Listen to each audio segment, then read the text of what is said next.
네, 우리가 십계명을 지난 4개월에 걸쳐 나누었습니다. 혼탁한 시대, 한 번도 경험하지 못했던 병원균의 시대를 살아가는 우리가 과연 어떻게 살아야 할 것인가 고민하는 가운데 신앙의 기본부터 다시금 착실하게 다져야 하겠다, 그 다짐으로 걸어왔습니다. 오늘이 그 마지막 시간입니다. 사실 시리즈를 시작하면서 이렇게 3, 4개월을 이 시리즈와 함께 지나다 보면 기초가 잘 다져질 것이고, 그러는 가운데 코로나도 끝나기를 간절히 바랬습니다.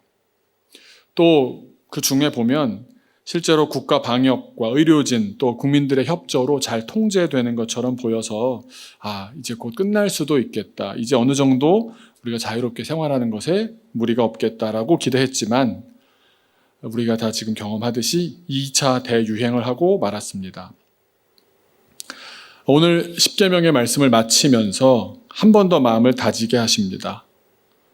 더 본질로, 끝없이 본질로, 본래의 자리로 돌아가게 하시는 주님 앞에 우리가 말씀에 귀 기울이고 주님 앞에 마음 다해 예배해야 될 줄로 믿습니다. 설교를 시작하면서 사실 좀 저 스스로도 절망감이 좀 큰 것 같습니다. 교우들 얼굴을 뵐 수가 없고, 또 영상으로 보신 분들이 어떤 분이 목사님 영상으로 보니까 흑채 사드려야겠어요, 이런 말씀하시고, 이렇게 얼굴을 보면 그런 얘기 안 하시던 분인데 이렇게 대면하지 못하다 보니까 그런 안타까움이 있습니다. 하지만 우리 마음을 다 잡기 위해서 요즘 화제가 되고 있는 한 목사님의 메시지를 같이 보고 시작할까 합니다. 5연으로 되어 있는 방역 수칙을 가지고 신앙적으로 승화한 글인데요. 제가 읽고 또 여러분 눈으로 함께 읽어주셨으면 좋겠습니다. 한번 보여주시겠습니까? 네, 마스크를 착용하라는 것은 잠잠하라는 뜻입니다. 막말과 거짓말을 하지 말며 불필요한 말을 줄이고 타인의 말에 귀를 기울이라는 말입니다. 입을 다물면 사랑스러운 것들이 시선에 머물고 아름다운 소리와 세미한 속삭임이 들려올 것입니다.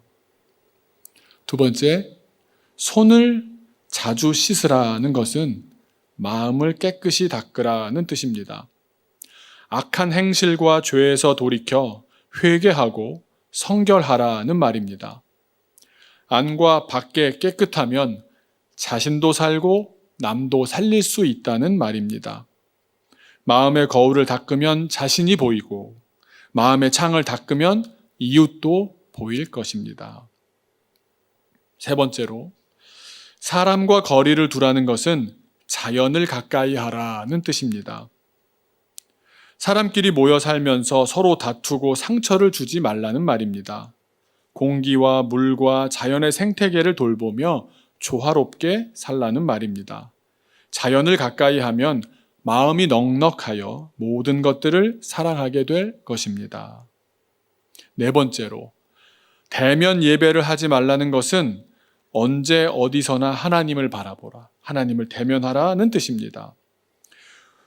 사람으로부터 위안을 얻거나 사람에게 보이려고 예배당에 가지 말고 천지에 계신, 어디에나 계신 하나님을 예배하라는 말입니다. 어디서나 고요하게 하나님을 대면하면 그의 나라와 그의 뜻에 가까이 이르게 될 것입니다. 마지막으로, 집합을 하지 말라는 것은 소외된 이들과 함께 하라는 뜻입니다. 모여서 선동하거나 힘자랑하지 말고 사람이 그리운 이들의 벗이 되라는 말씀입니다. 우는 이들과 함께 울고 무거운 짐을 홀로 진 이들과 나누어진다면 세상은 사랑으로 포근해질 것입니다. 교회가 이 정도로 소화해낼 수 있으면 얼마나 좋을까, 저 자신에게 또 우리 교우들과 그렇게 나누며 오늘 말씀을 시작하고자 합니다. 오늘은 십계명의 마지막 10번째 계명, 탐심과 탐욕을 경계하는 말씀으로 주셨습니다. 먼저 출애굽기 말씀으로 함께 읽겠습니다. 출애굽기 20장 17절입니다. 같이 읽겠습니다. 시작.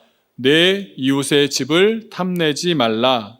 내 이웃의 아내나 그의 남종이나 그의 여종이나 그의 소나 그의 나귀나 무릇 내 이웃의 소유를 탐내지 말라. 신명기 말씀으로는 5장 21절 시작.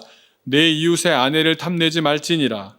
내 이웃의 집이나 그의 밭이나 그의 남종이나 그의 여종이나 그의 소나 그의 나귀나 내 이웃의 모든 소유를 탐내지 말지니라. 네, 탐심, 탐욕을 경계하는 말씀입니다. 카피라이터 정철이라는 분이 있답니다. 그분이 쓴 내 자리를 가지려면 이라는 글을 소개하면서 시작하려고 하는데요. 내 자리를 가지려면 여러분 우리는 어떻게 해야 되겠습니까? 내 자리를 가지려면 뭔가 내가 획득해야 된다라고 생각하기 쉽지 않습니까? 그런데 이 정철 씨가 집안에서 아마 샤워를 하다가 욕실 안의 풍경을 관찰하면서 이런 아이디어를 얻었던 것 아닌가 싶습니다. 참 재미있으면서도 의미 있는 한 가지 지혜를 발견하고 글로 멋지게 정리했는데요. 이게 세 문장으로 정리됩니다. 너무 일찍 보여주시면 안 되고요, 목사님. 네. 첫 번째 문장은 이겁니다. 한번 읽어볼까요? 시작. 비누가 지배하던 욕실에 샴푸가 한 자리 차지할 수 있었던 건 자신만의 전문 분야를 확실히 보여줬기 때문이다. 그렇죠. 비누와 샴푸는 뭐 둘 중에 하나만 있으면 돼가 아니라 샴푸는 샴푸여야만 하는 자기만의 영역이 있지 않습니까? 확실한 자기 실력을 보여준 겁니다. 그래서 머리는 내가 라고 한 거죠. 그래서 공존할 수 있게 된 겁니다. 두 번째 문장 한번 같이 보시겠습니다. 시작. 샴푸가 지배하던 욕실에서 린스가 한 자리 차지할 수 있었던 건 샴푸의 일을 빼앗지 않고 도와주었기 때문이다. 예, 물론 저는 샴푸만으로 충분한데요. 많은 여성분들은 샴푸, 린스, 뭐 또 컨디셔너라 그러는 뭐 이렇게 다양하게 있을 텐데 샴푸 혼자 다 한다라고 생각할 수 있겠지만 린스의 일이 또 따로 있는 겁니다. 그리고 서로 상호 보완적인 관계가 되다 보니까 공존할 수 있었던 겁니다. 그래서 이 카피라이터는 세 번째 문장에서 이렇게 결정을 이야기합니다. 같이 읽어볼까요? 시작. 누군가를 쓰러뜨려야 내 자리가 생기는 것은 절대 아니다. 제가 어렸을 때는 자랄 때는 누군가 성장한다라는 것은 독립하는 것이다 라고 생각했습니다. 독립하는 것이다. 사실 우리가 태어날 때는 절대 의존적인 상태로 태어납니다. 누구나 태어나서 상당 기간을 부모님의 전적인 돌보심 덕분에 살게 됩니다. 그런데 나이가 한층 들어가면서 어린이가 되고 청소년이 되어가고 또 청년이 되어가면서 스스로 하는 일이 많아져가고 그러는 가운데 자연히 부모님에 대한 의존도는 줄어들어 갑니다.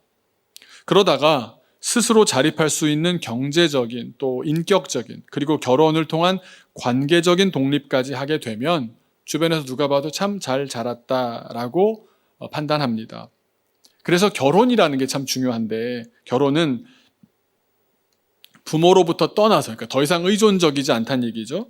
부모로부터 떠나서 새 가정을 시작하는 첫 걸음이기 때문에 잘 자랐다, 잘 성장했다라고 하는 확실한 인증의 예식이 되는 셈입니다.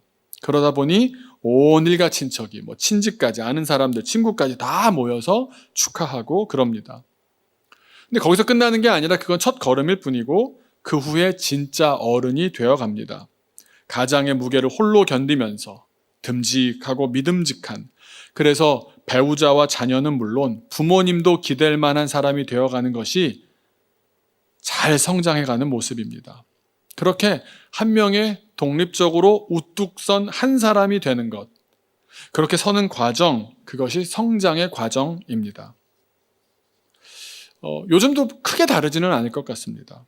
그런데 신앙적으로는 어떨까요? 신앙적으로 어떤 한 사람이 잘 컸다, 잘 성장했다 그런 평가를 받는 사람은 세상과는 분명 다른 점이 있습니다. 신앙적으로 잘 자랐다라는 사람일수록 의존적입니다. 여기서 우리가 오해하지 말아야 할 점이 있는데 신앙이 좋다라고 하면 우리가 이런 오해를 합니다. 신앙이 좋다고 하면 교회에 많은 시간을 있고 사람도 착하고 욕도 못하고 아무 때나 누구든지 부탁을 하면 다 들어줄 것만 같고 겸손해서 자기를 낮추는 것 같은데 사실은 그런 경우에 다 그런 건 아니지만 사실은 지레 겁먹은 채로 새로운 시도와 도전은 하지 않고 두루두루 사람 가리지 않고 둥글둥글 별탈 없이 지내는 인생 그런 사람들을 보면서 참 신앙 좋다 이렇게 말하기도 했습니다. 그런데 그런 모습이 신앙 좋은 사람의, 하나님을 진짜 잘 믿는 사람의 근본적인 면모는 아닙니다.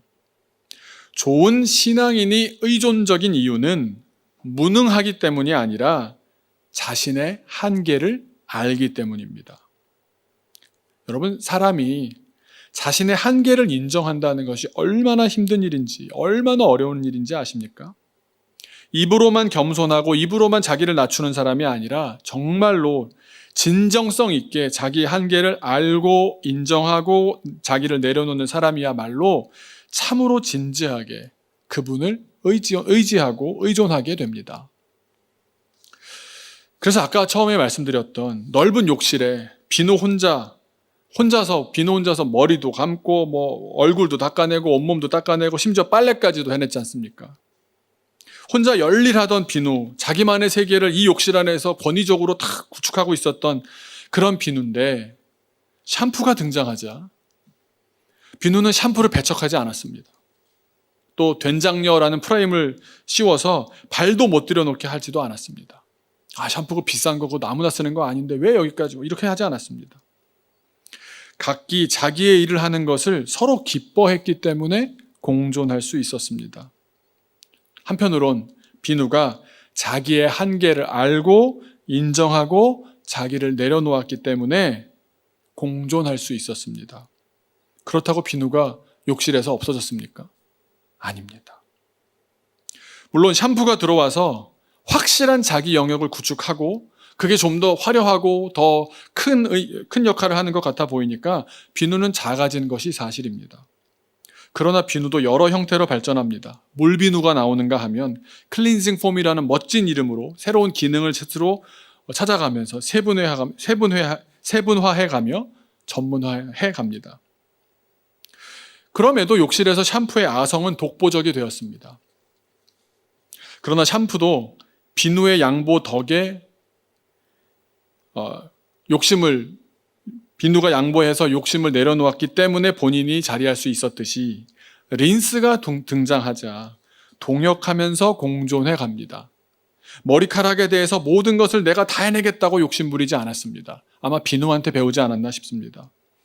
샴푸가 자기의 한계를 알고 인정하고 자기를 내려놓았기 때문입니다. 우리는 탐욕적으로 탐하는 마음으로 나만 우뚝 서려고 하지 않아도 진정한 성장을 이루고 공존도 이루어갈 수 있습니다. 각자의 한계를 알고서 그걸 인정하는 것이 중요한 것입니다. 그렇기 때문에 누군가를 반드시 쓰러뜨려야만 내 자리를 갖게 되는 것이 아니라 공존의 지혜를 배워가야 하는 것이고 그 핵심은 우리의 신앙에 있습니다. 내 한계를 아는 것, 인정하는 것. 안타까운 사실은 교회를 오래 다녔다는 분들이 오히려 더욱 탐욕적이고 상식과 순리를 무시하고 지극히 이기적인 모습을 보여주기도 한다는 점입니다. 지난주에 참 힘들었습니다. 제주도에서 온천탕 다녀온 사실을 숨겼다는 목사님 이야기며 수많은 목사님, 장로님, 권사님들의 탐욕적인 행태를 보면서 분통이 터지고 마음이 아픈 순간들이 많았습니다. 왜들 그러시는 걸까요? 자기의 한계를 인정하지 않았기 때문입니다. 우리가 잘 알아야 되는 사실은 교회를 다니다 보면 자기의 한계를 인정하는, 자기의 한계를 여기까지입니다. 난 이렇게밖에 안 됩니다. 저는 부족합니다. 이런 자기의 한계를 인정하는 언어적인 표현이나 표정이나 몸짓이나 자세 이런 것들은 참 많이 접하게 됩니다. 세상에는 그렇게라고 누구도 분위기를 만들지 않기 때문에 세상에 자기를 드러내려고 하지 그렇게 겸손할 필요가 없기 때문에 교회만의 풍경이기도 합니다. 또 그런 모습을 어른들로부터 많이 보아오다 보면 우리도 많이 보기도 보아왔고 따라도 많이 따라해봤기 때문에 우리도 그런데 익숙해져 가게 됩니다. 그런데 결정적인 순간에 자기 욕심을 기준으로 판단하고 결정하고 일을 진행하는 걸 보면 자기 욕심으로 돌아가는 걸 보면 결국 우리 누구라도 진짜로 나의 한계를 스스로 인정하지 않는다면, 다시 말해 진정한 겸손에 이르지 못한다면 여전히 자기를 우상화하고서 자기를 끝도 없이 확장하면서 탐심으로 가득 차서는 하나도 내려놓지 않는 자기 우상화의 길을 걷고 말겠다라는 사실입니다. 그래서 오늘 10번째 계명은 이 10계명의 모든 이야기를 마치면서 마지막으로 우리에게 당부를 해주시는 말씀인데, 어떤 면에선 이 말씀이 첫 번째 말씀, 첫 번째 계명과도 연결이 됩니다. 도대체 탐욕, 탐심이 무엇인지 오늘 딱 두 가지로 말씀드리려고 합니다. 첫 번째는 탐심, 탐욕은 하나님이 주신 것으로 자족하지 못하는 마음입니다. 탐욕에 대한 가장 훌륭한 이야기이자 정의를 한 가지 소개하고자 합니다. C.S. 루이스가 쓴 스크루테이프의 편지라는 재미난 책이 있습니다. 스크루테이프라는 사람 이름입니다. 악마 이름입니다. 악마가 등장하는 이 사람이 주인공입니다. 이 스크루테이프라는 악마가 인간을 유혹하는 아주 경험이 많은 아주 경력직 고참 악마입니다. 그런데 이 조카가 이제 악마의 신참으로 이제 들어온 겁니다. 자기 조카 신참 악마에게 인간을 유혹하는 방법을 비대면으로 가르칩니다. 그래서 편지를 쓰는 겁니다. 31가지로 개인 레슨을 해주는 겁니다. 그래서 하나하나 쓰면서 내가 오랫동안 인간이라는 걸 봐왔더니 이럴 때 잘 넘어간다. 이렇게 하면은 잘 유혹할 수 있다. 잘 죄에 넘어가게 할 수 있다. 그걸 하나하나 쓴 기독교 작가로서 악마라면 이렇게 생각하지 않냐 생각하면서 우리가 어느 지점에서 죄에 약해지는지를 아주 문학적이고도 아주 신학적으로 잘 풀어낸 책입니다. 그 사례 중에 하나가 31가지 사례 중에 하나가 탐욕과 탐심에 관한 이야기입니다. 거기에 이런 사례를 하나 이야기하면서 이제 조카에게 쓰는 겁니다. 엄마가 정성스럽게 밥을 차립니다. 아침밥을 아주 정성스럽게 차립니다. 자기 자녀를 위한 상인이 얼마나 잘 차렸겠으며 그 상에 올라와 있는 반찬들이나 음식이 얼마나 좋은 음식이겠습니까? 참 좋은 걸 준비해놓고 기대하는 마음으로 자녀들을 깨웁니다. 와서 빨리 먹으라고. 자녀들의 반응은 어땠겠습니까? 아유, 우리 엄마는 날 사랑하니까 나 정말 감사한 마음으로 먹어야겠다. 그러기 전에, 감사하기 전에 억지로 일어나서 왜 깨우냐고 억지로 일어나가지고 일단은 밥상으로 갑니다. 왜 그랬을까요? 내가 생각하고 내가 기대하고 내가 좋아하는 반찬을 해놨나 안 했나 이걸 보는 겁니다. 감사합니다라고 해야 되는 상황인데 자녀들은 밥상을 보고선 이렇게 얘기합니다. 엄마 이거 내가 원하는 음식이 아니었는데요. 이 상황을 예로 들면서 탐욕이 무엇인지 탐심이 무엇인지를 얘기합니다. 아니 여러분 탐욕이라고 생각하는 우리의 기본적인 상식은 뭔가를 막 스크루지 영감처럼 뭔가를 막 아주 고약하게 이런 게 탐욕이라고 생각하지 않습니까? 그런데 스크루테이프의 편지에 보면 악마 입장에서 보면은 그게 규모, 크기가 중요한 게 아닌 겁니다. 우리 생각에도 아니 자녀들이 먹고 싶어 하는데 그런 욕구 정도를 가지고 뭐 큰 문제가 아니지 않겠나 생각할 수 있겠지만 바로 거기에 함정이 있는 겁니다. 탐심은 얼마나 큰 것, 얼마나 많은 것에 욕심을 가지냐 하는 크기의 문제가 아니라 자기가 원하는 것만큼은 무조건적으로 얻으려고 하는 마음의 태도를 가리킵니다. 그래서 어떻게 넘기느냐? 작은 건데 뭐. 이거 하나쯤. 이거 가지고 무슨 욕심이라 그래. 그렇게 방심, 마음을 놓았다가 작은 것이 바로 안 취해지잖아. 안 획득되잖아요. 그러면 욕심을 더 부립니다. 엄청 욕심 부리게 됩니다. 결국 탐심에 다다르게 됩니다. 그리고 탐심이 나를 휘두르게 됩니다. 여러분 그런 경험 있지 않습니까? 너무 뭘 갖고 싶었는데 못 가지게 돼서 더 갖고 싶고 대단한 것이 아닌데 괜히 그거에 내가 눈이 멀어서 다른 거 하나도 안 보이는 그게 악마의 전략이라는 겁니다. 그래서 탐심은 나의 욕심에 눈이 멀어서 다른 사람이 수고한 것에 대해 감사할 줄 모르는 마음이라고 스크루테이프의 편지에 C.S. 루이스가 말합니다. 이걸 신앙적으로 말한다면 아까 처음에 말씀드렸던 것과 같이 나의 욕심에 눈이 멀어서 다른 사람이 수고한 것에 대해 감사할 줄을 모르는 마음, 신앙적으로 더 확장하면 하나님 주신 것으로 자족하지 못하는, 감사하지 못하는 마음입니다. 그 사람이 탐심이 있는지 아닌지 어떻게 알아볼 수 있느냐? 자기 원하는 대로 받지 못했다고 해서 자기의 인격이 무너지는 사람이 있습니다. 짜증을 내거나 막 울어버리거나. 애들이 그럴 수 있죠. 그런데 그 모습에서 우리가 파악해야 되는 것은 탐심이 그 사람을 장악해버린 겁니다. 울면서 막 감정 표현하고 막 그렇게 쪼르는 경우는 뭡니까? 이 정도는 내가 가져도 되지 않냐, 이런 마음 아닙니까? 아닌 것에 대해서 아니라고 말하는데 이 정도는 내가 가져도 되지 않냐고. 여기서부터 시작되는 겁니다. 그래서 우리가 성경을 읽다가 보면 가끔 오해하는, 하나님을 좀 이해하기 어렵다라고 생각할 때가 있습니다. 민수기를 보시면 이스라엘 백성들이 애굽에 400년 살다 나왔습니다. 여러분 400년이면 세대가 몇 세대가, 10세대가 넘게 지나가면 어떻게 되겠습니까? 네? 이집트, 애굽의 삶이 나의 문화가 됐을 겁니다. 음식도, 잠자는 거, 잠자리도, 집을 짓는 방식도, 모든 문화가 이집트 방식으로 바뀌었을 겁니다. 거반 그러지 않았겠습니까? 정신 몇 가지만 어떻게든 부여잡고 있었던 것이지 삶을 살아가는, 왜냐하면 이집트라는 그 자연 환경에서 비롯된 어떤 문화들이 나의 삶으로 자리 잡지 않았겠습니까? 그런데 광야를 나간 겁니다.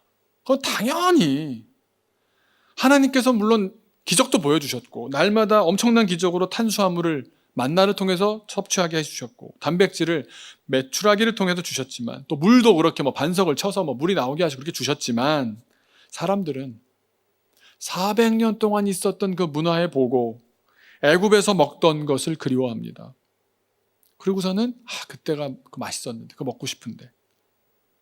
여러분 여기만 딱 자르고 들으면 어떤 생각이 드십니까? 그럴 법도 하지. 작은 일인데 하나님이 그 정도 주실 수 없는 것도 아닐 텐데 이렇게 생각되지 않습니까?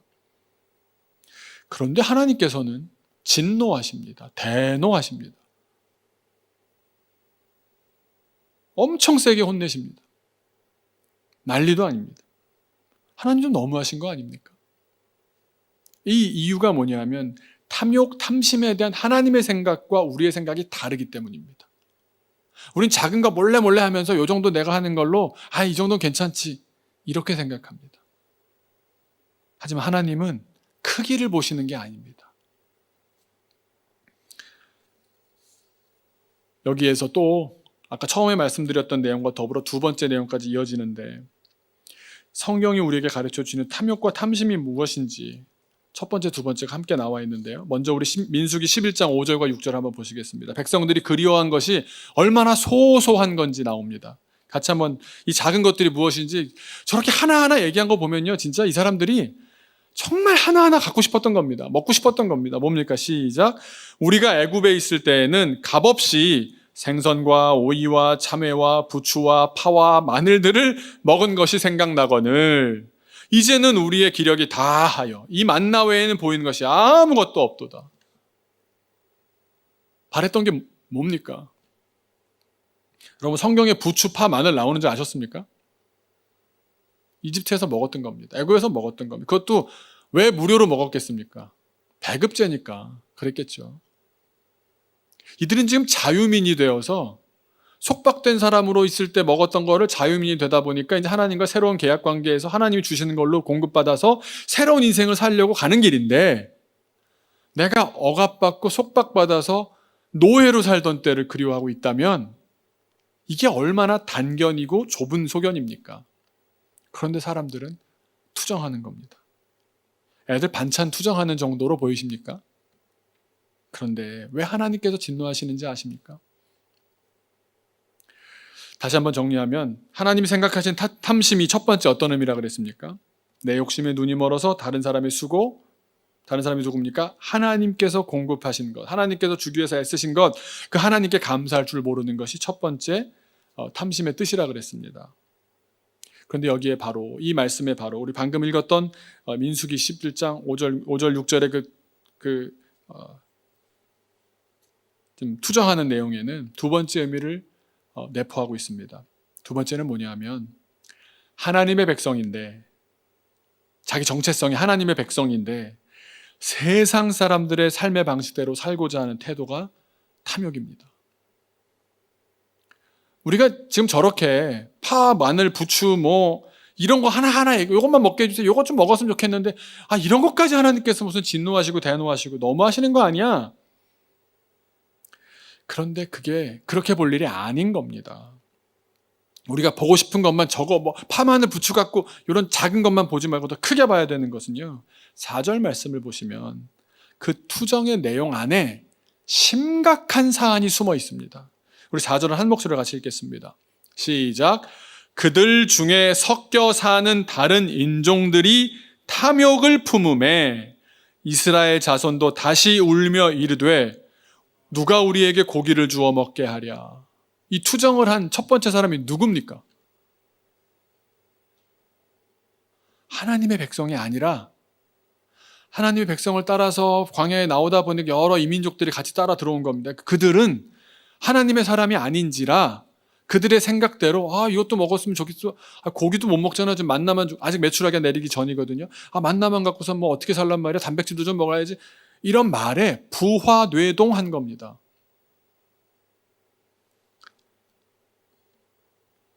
하나님의 백성인데 세상 사람들의 삶의 방식대로 살고자 자기 정체성도 잊어버린 채로 나도 그렇게 살고 싶다고 부화뇌동해버린 겁니다. 그 사람들을 따라가 버린 겁니다.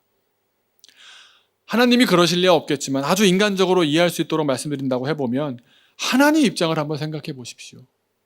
하나님도 자존심 상하지 않으시겠습니까? 역대급 기적을 베풀어 주셨습니다. 400년 동안 한 번도 베풀지 않았던 잠잠하셨던 하나님께서 지금 이 백성들에게만 놀라운 역사를 10대, 15대에 걸쳐서 없었던 놀라운 기적을 베풀어서 10가지 재앙을 눈으로 보면서 나왔습니다. 홍해가 갈라졌습니다. 반석에서 물이 나왔습니다. 하늘에서 메추라기가 만나가 떨어졌습니다. 그 기적 가운데 걷고 있는 사람들인데 그 하나님이 이제 새로운 계약으로 나아가자고 너랑 나랑 이제 새로운 하나님과 자녀가 돼서 멋진 가나안의 삶을 살자고 하는데 이 사람들은 파, 마늘, 부추 얘기하는 겁니다. 이집트에서 준 게 좋았다는 겁니다. 이방 민족들은 여전히 그렇게 그때가 좋았는데 왜 니네 따라서 내가 나오느라고 이것도 못 먹고 지금 이러느냐고. 그걸 또 따라서 이스라엘 백성들이 맞다고 그게 좋았다고. 사람들이 다른 걸 쳐다봅니다. 다른 걸 꿈꿉니다. 다른 걸 그리워합니다.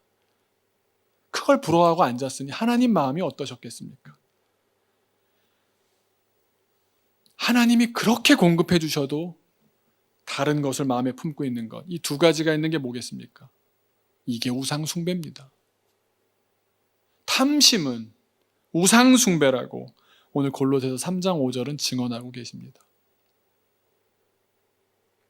정리하자면 탐욕, 탐심은 첫 번째로 하나님이 주신 것을 자족하지 못하고 감사하지 못하는 마음입니다. 크게 문제가 아닙니다. 하나님이 주셨냐 안 주셨냐 이게 중요한 겁니다. 또 두 번째는 하나님 아닌 다른 것으로부터 얻고자 눈을 돌리고 마음을 둘셋으로 하나님에 대한 마음 하나, 애굽에 대한 마음 하나, 이방 민족에 대한 마음 하나 이렇게 나누는 태도입니다. 그래서 우상 숭배는 첫 번째, 두 번째 계명 올라가는 겁니다. 우상 숭배가 되는 겁니다. 하나님께서는 지금도 우리에게 작은 것을 허락하실 겁니다. 작은 것을 공급하실 겁니다. 자녀를 주시면서 직장을 허락하시면서 어떤 주택을 허락하시면서 어떤 일을 할 수 있게 해주시면서 작은 것을 주시면서 이걸 어떻게 판단하고 가치를 부여하는지 보실 겁니다. 이건 하나님으로부터 공급받은 것이야. 하나님께서 주셨어.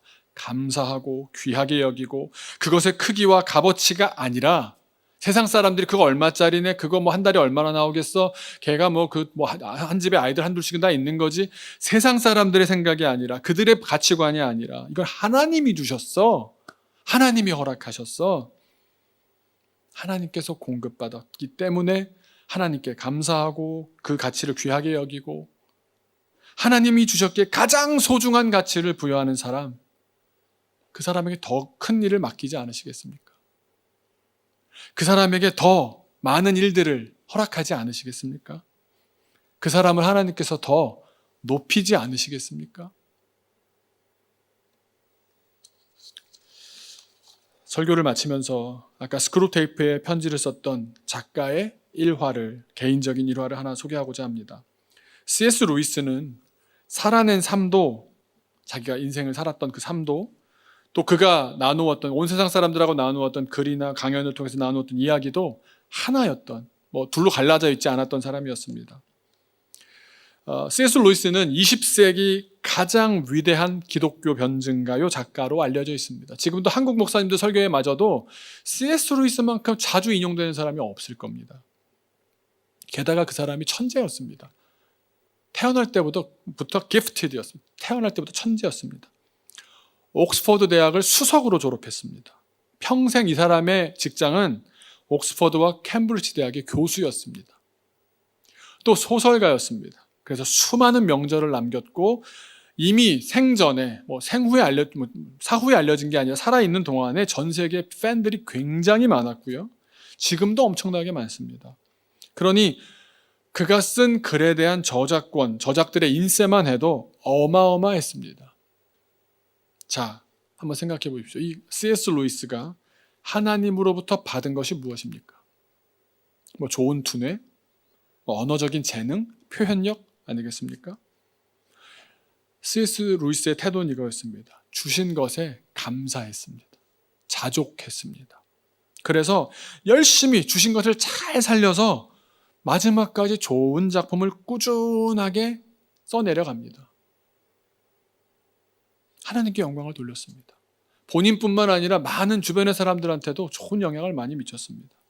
그래서 본인도 지금도 얼마 전에 영화화된 그런 소설도 썼지만 자기 친구한테도 영향을 주어서, 신앙적으로 같은 교수한테 영향을 주어서, 톨킨이라는 교수한테 영향을 줘서 쓴 게 뭡니까? 반지의 제왕도 그렇게 나온 거 아닙니까?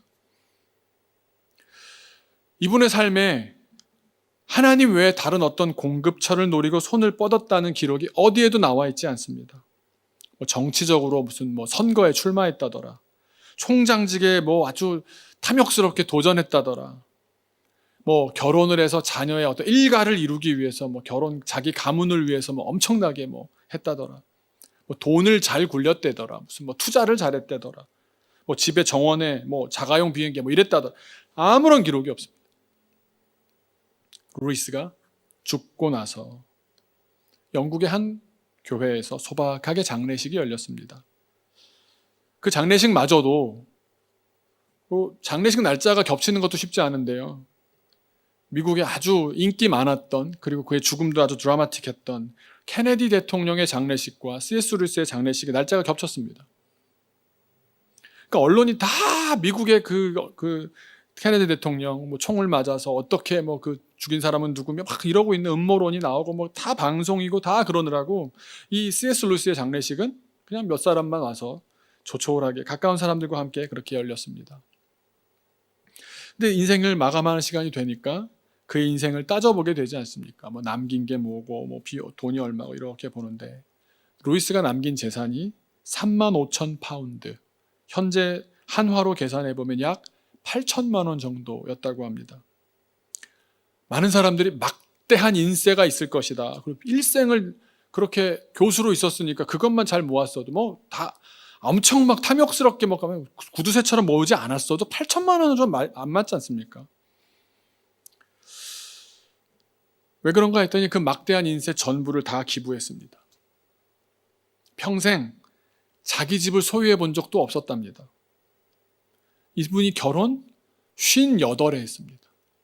58에 결혼, 그렇게 뒤늦게서 했는데 그마저 아내는 4년 만에 암으로 죽었고 자녀도 한 명 없었습니다. 죽고 나니까 혈혈단신이라 그가 살던 조그만 그런 집도 있고 이렇게 있었겠죠. 이것저것 팔아서 나오는 금액이 있었겠죠. 남은 재산 그 8천만 원을 오랫동안 루이스를 옆에서 돌봐주었던 집사라고 있죠. 유력 같은 데서 보면 이렇게 그렇죠? 셜록 홈즈 같은 데 보면 나오는 그런 사람들이 있지 않습니까? 그 집사에게 증여되었습니다. 사람들이 물었답니다. 아니, 그 위대한 사람을 섬길 때는 당신도 좀 계산이 있지 않았습니까? 어느 정도는 그래도 좀 유언이라도 남겨서 어느 책에 대한 인세는 준다든가 그런 걸 기대하지 않았을까? 사람들은 그 수준에서 생각하지 않습니까? 그렇게 아주 저렴한 생각들을 하지 않습니까? 그래서 질문했던 내용이 이거였답니다. 8천만 원, 35,000 프랑, 35,000 파운드, 액수가 너무 적지 않습니까? 그런데 그 집사가 이렇게 대답했답니다. 돈이요? 전혀 중요하지 않습니다. 선생님은 돈에 대해 어떤 생각도 안 하신 것 같습니다. 선생님의 생각은 늘 높은 데 있었습니다.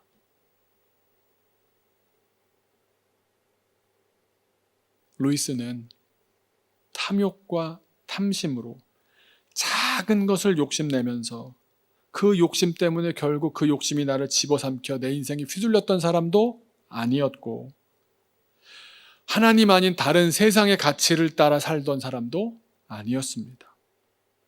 하나님께서 내게 허락하신 것에 감사하고 자족하며, 그렇다고 다 됐으니까 이제는 아무것도 안 해도 되고 하나님이 알아서 사시겠지, 무능한 것이 아니라 그 주신 것을 최선을 다해서 살아내고 살려내서 좋은 작품을 남겼고, 그게 지금 저에게도, 저를 통해서 여러분에게도, 우리 교우들에게도, 인터넷 방송을 통해서 많은 사람에게도 전해지지 않습니까? 높은 곳에 우리의 생각을 둡시다. 작은 것부터 넘어가서 결국 우리의 영혼까지 뺏기게 됩니다.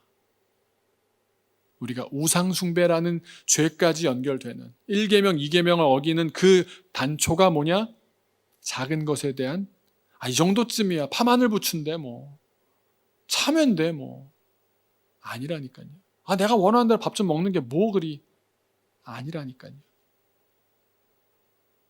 하나님 아니어도 하나님 다 다스려, 이 정도는 뭐. 거기서부터 우리의 탐욕이 커가기 시작합니다. 우리 시간 잠깐 기도하겠습니다.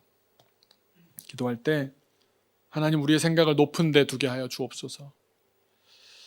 두 가지 오늘 나눈 말씀을 기억하면서, 하나님, 세상 사람들이 생각하는 세상 사람들의 틀에 맞춰서 살려고 하지 않게 하여 주옵시고, 또 하나님 주신 것에 하나님 수준의 가치를 둘 수 있는 우리가 되게 하여 주옵소서.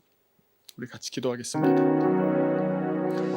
아버지 하나님, 크고 작고 그 문제가 아니라 내게 허락하신 주님의 것이 소중한 것을 다시 고백합니다. 주님, 내 인생에서 주님께서 허락하신 것, 내 자녀, 내 어떤 특질, 내 어떤 성격, 내가 잘하는 어떤 자질, 재능, 그 모든 것 주님이 주신 귀한 것입니다. 주님은 그 귀한 것을 허락하시면 우리가 그것을 어떻게 다루는지를 보고 계시는 줄로 믿습니다. 아버지, 은혜를 더해 주셔서 우리에게 허락하신 그 귀한 하나님 주신 그것을 감사함으로 받을 수 있게 하여 주옵시고, 그것을 자족함으로 받을 수 있게 하여 주옵시고, 그것을 잘 살려내서 사람을 사랑하고 하나님 나라를 위해서 술주하는 믿음의 길 가는 우리들 되게 하여 주옵소서. 그래서 다른 것 쳐다보지 않게 하여 주옵시고, 다른 데다가 연결해서 다른 공급을 어떻게 얻으려고 노력하고 여기저기 들쑤시는 가운데 주님은 놓치고 세상은 붙잡으려고 하는 우상 숭배의 길로 가는 우리가 되지 않게 하여 주옵시고, 주님과 깊은 곳으로 나아가는 우리가 되게 하여 주옵소서. 주님, 우리의 마음이 세상의 것들을 바라보면서 이것보다 저것보다 그것을 비교하며 있지 않게 하여 주옵시고,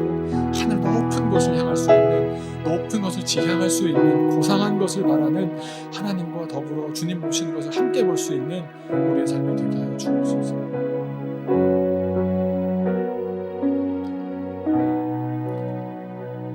주님, 우리에게 공급해 주셨습니다. 생명을 공급해 주셨고, 또 각자에게 각각 다른 것으로 주님은 공급해 주시는 하나님이신 줄을 믿습니다.